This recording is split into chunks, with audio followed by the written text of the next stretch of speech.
That was good, faithful. It's your boy AB from the Bet LA.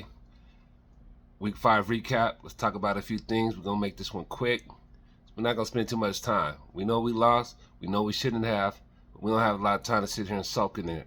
It's on to the next, right? It's on to next week. We're playing, 3 days. So we don't got time to sit around and cry about this shit. We lost. Let's talk about a few things, the good, the bad, and the ugly. And then we're going to move on. Because there's just no reason to dwell on it right now. We know what we got to do to get better. So we're going to start with the good. The good, okay? The good for me was B.A. He looked like he's back. He looked great. 8 receptions, 147 yards. Him and Brock looked in sync for the first time this season. You know, he had a very slow and rough start to the season. But yesterday he showed up and he showed that, hey, he's still an elite receiver, okay? Don't get it twisted. Just because a guy has a slow start, and this was what was so frustrating for me as a 49er fan and as a fan of BA. All the shit he took, all the negativity, all the of fans turning on him, saying to trade him, get rid of him. We should have paid Jennings instead of him. All those things were being said, right? And it wasn't warranted.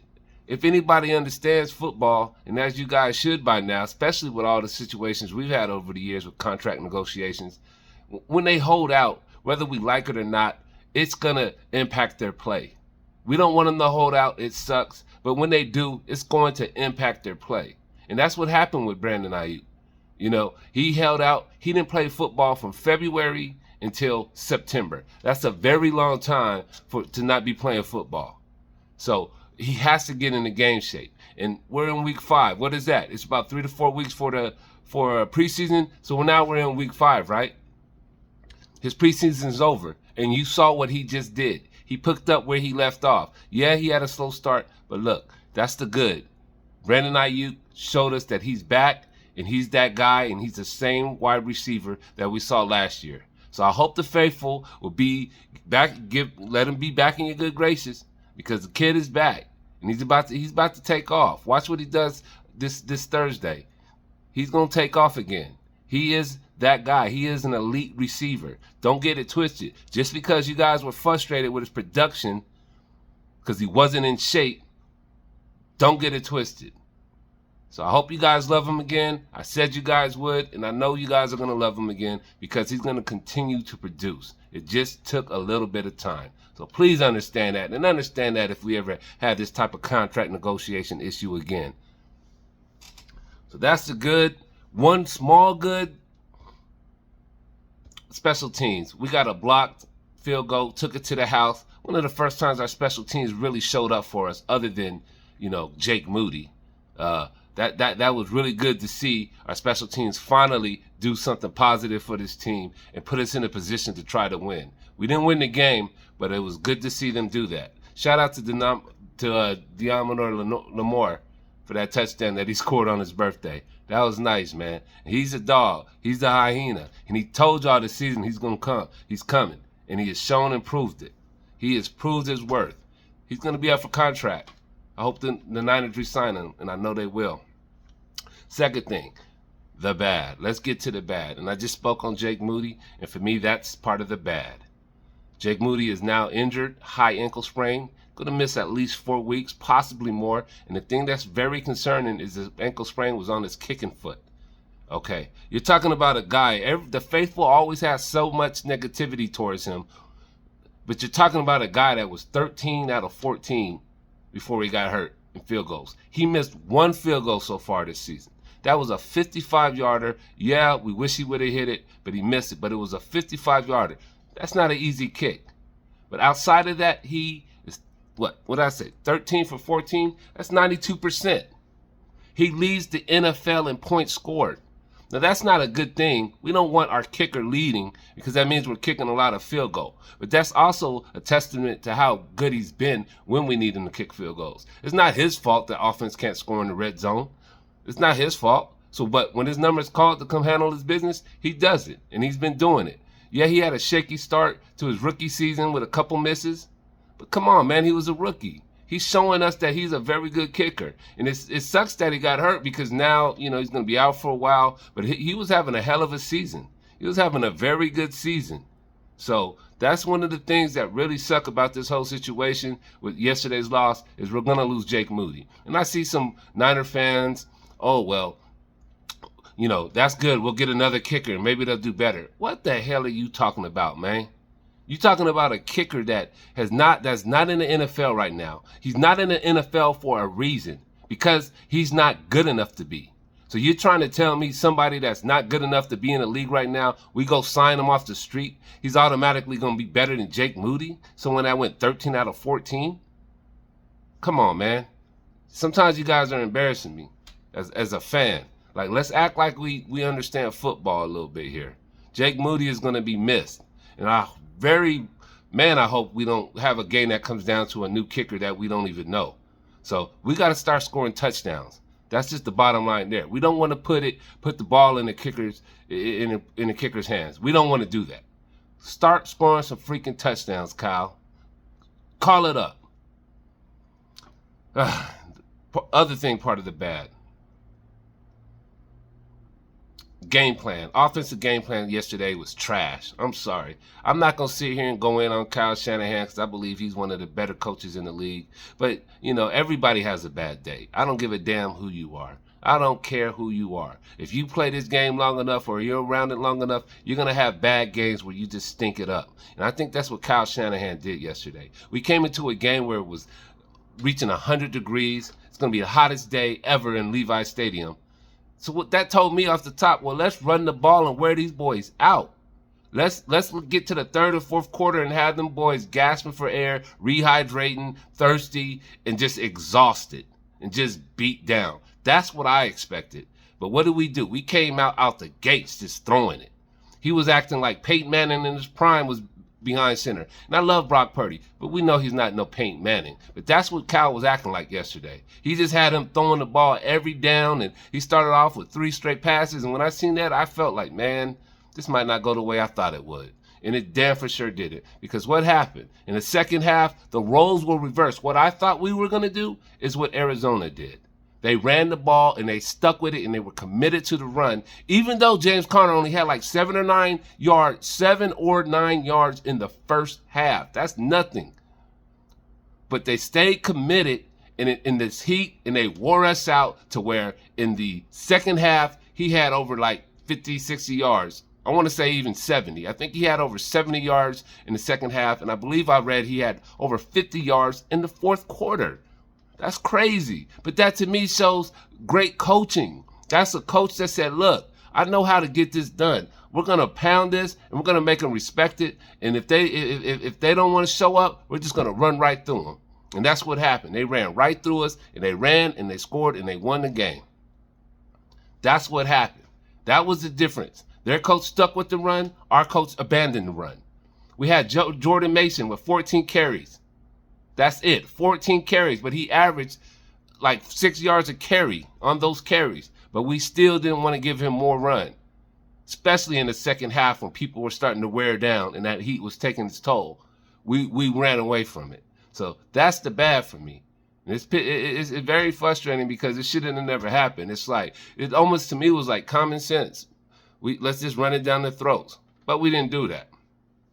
So now let's just get to the ugly. The ugly, right? Another double-digit lead blown. Another double-digit lead blown. That's 2 within 3 games. Both the divisional opponents. That's the ugly. And that's unacceptable. If you're calling yourself a Super Bowl contending team and you expect to be in the playoffs and expect to compete at the highest level and make it back, get to New Orleans for the Super Bowl this year, how the hell are you losing games against weaker teams? It's not like we playing Patrick Mahomes in the Super Bowl. I understand that. That's Patrick Mahomes. He's going to do what he does, and he has done it, and he's shown us. But we're talking about the Rams being depleted, missing 2 down there all-pro wide receivers, Cooper Kupp. Come on. They're missing all them guys, and we blow a double-digit lead to that? And then we have a lead yesterday against Murray in just a weak, I hate to call them weak because they beat us, but a weak Cardinals team. They were not very good coming into the game. They were ranked down there in the last, maybe 30th, I believe, in rushing. rushing defense and we abandoned the run. You know, like, these are the things that we have to get better at. Come on, Cal. Come on, man. Like, let's not make things complicated sometimes. Let's just get the job done. Damn. Another blown double-digit lead. And I don't understand. But look, I'm not going to spend a lot of time on it. Like I said, I just wanted to make a quick video. I don't want to go into too much depth because at the end of the day, it's a blessing in disguise that we got to move on quickly. We can't even sit around here and be upset too long because we got the Seattle Seahawks in 3 days in a game that could very well be our season on the line. So we got to focus on that. So I'm not going to dwell on it, but the faithful, y'all understand how pissed off we are about losing another game with a double-digit lead. That shouldn't happen. And I hope it doesn't happen going forward. But at this point, I don't know. It's happened way too many times. It's happened 3 times in the last, 6 games or so? I'm not even going to do the math, but it's happened. And I'm including the Super Bowl. So you include the Super Bowl and our loss to the Rams and our loss to the Cardinals, it's happened 3 times in like 6 or 7 games. That's pathetic, especially when you have a roster like we have. We have to get this shit right and figure this shit out and go hard Thursday. No more excuses. I don't want to hear shit. Figure it out. Be accountable. Shit. And another reason we lost a double-digit lead, and I alluded to it, because we couldn't stop the run. I applaud the Cardinals for sticking with the run. That's great coaching, man. And we have a great coach, but sometimes he abandons what we do best, and that's running the ball. So hats off to the Cardinals for having great coaching and realizing how to win a game that's like this, that was close in the heat against a team that can't stop the run. They know we can't stop the run, so what did they do? They ran it. But we know they can't stop the run. What do? We abandoned it. We abandoned the run, knowing damn well they can't stop it. Jordan Mason almost had 90 yards rushing in just 14 attempts, and we just abandoned it. I don't know why, but that has to be something Cal has to be starting to be held accountable for. We have to hold him accountable, guys. So with all that being said, man, this is the beauty of football, right? Even though we've lost 2 garbage-ass games we shouldn't have lost, even though we're pissed off, there's still plenty of time to right the ship. It's so early in the season, and thankfully, the NFC West sucks right now. Thankfully, they suck, including us. But we have a talented roster, and we can turn this ship around. The Cardinals, they are what they are, right? The Seahawks, they are what they are. The Rams, they're kind of concerning because if they can pull off some wins and get their health back up, that's a concern for me. But the Cardinals and the Seahawks, I'm not too much concerned about them. So with that being said, like, we have an opportunity Thursday to go in there, get the win, and get back and be number 1 in the NFC West. And that's, at the end of the day, we're not probably chasing the number 1 seed in the NFC. That shit may have sold, but we'll see. It's a long season. You never know what will happen. Maybe we'll have that opportunity. But right now, our focus needs to be winning the NFC West. Because we win the NFC West, then we in the playoffs, and we have a chance.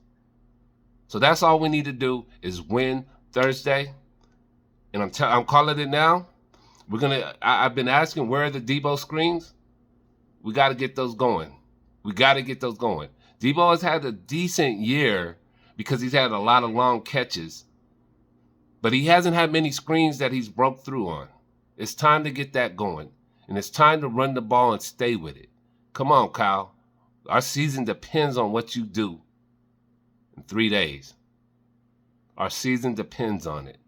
Our players, they're going to do what you ask of them. So put them in position to win. Defense, I don't have much faith in y'all. We just got to go out there and outscore folks right now until the defense figures their shit out. But they need to figure their shit out soon. But until then, we need to score touchdowns. I know we don't have Christian McCaffrey, but Kyle, you're supposed to be the offensive genius. Figure it out. You still have elite talent at every position, every skill position. Figure it out. So with that being said, guys, we're going to see what happens Thursday. I believe we'll win, but we'll see. We'll see. So until then, like, subscribe, comment. I appreciate all y'all love and support. And look, don't give up yet, faithful. That's why they call us the faithful, man. Don't give up. We've seen this story plenty of times.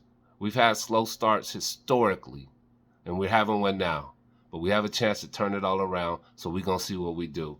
And I'm feeling good about Thursday. I just can't wait. I can't wait till that whistle blow Thursday and get this shit going, because we need to right this ship.